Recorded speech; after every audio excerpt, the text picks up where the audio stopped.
Hello friends, നമ്മളിപ്പോൾ നിൽക്കുന്നത് വിഴിഞ്ഞം ഫിഷിംഗ് ഹാർബറിലാണ്. ഇവിടെ ഇപ്പോൾ മോക്ക് ഡ്രിൽ സൈറൻ സ്ഥാപിച്ചു കഴിഞ്ഞു. മോക്ക് ഡ്രിൽ സൈറൻ്റെ ട്രയൽ ഇവിടെ നടത്തിയിരുന്നു. നല്ല ഒച്ച ഉണ്ടായിരുന്നു, പക്ഷേ എത്ര ദൂരം കേൾക്കാൻ സാധിക്കുമെന്ന് നമുക്കറിയില്ല.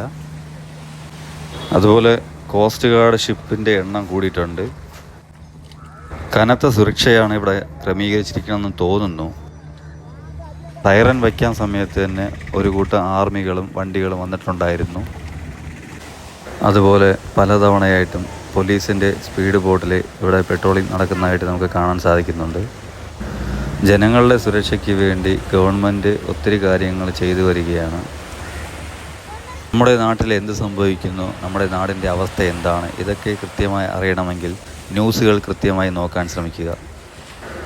ഗവൺമെൻറ്റിൻ്റെ ഭാഗത്തു നിന്ന് എത്ര തന്നെ സംരക്ഷണം കിട്ടിയാലും നമ്മുടെ ജീവൻ സംരക്ഷിക്കേണ്ടത് നമ്മൾ ഓരോരുത്തരും തന്നെയാണ്. ഇന്ത്യ പാകിസ്ഥാൻ യുദ്ധം അവസാനിച്ചതായി ന്യൂസുകളിൽ പറയുന്നുണ്ടെങ്കിലും എന്നാൽ പാകിസ്ഥാൻ്റെ ഭാഗത്ത് നിന്ന് ഡ്രോണുകളുടെ ആക്രമണം വീണ്ടും ഉണ്ടെന്നാണ് ന്യൂസുകളിൽ പറയപ്പെടുന്നത്. അതുകൊണ്ട് ദൂരയാത്രകളൊക്കെ കുറച്ച് ദിവസത്തേക്ക് മാറ്റിവെക്കുക. അപകട സാധ്യത കൂടുതലുള്ള ഏരിയകളാണെങ്കിൽ വീടുകളിൽ നിന്ന് അധികം പുറത്തിറങ്ങാതെ അത്യാവശ്യ കാര്യങ്ങൾക്ക് മാത്രം പുറത്തിറങ്ങാൻ ശ്രമിക്കുക.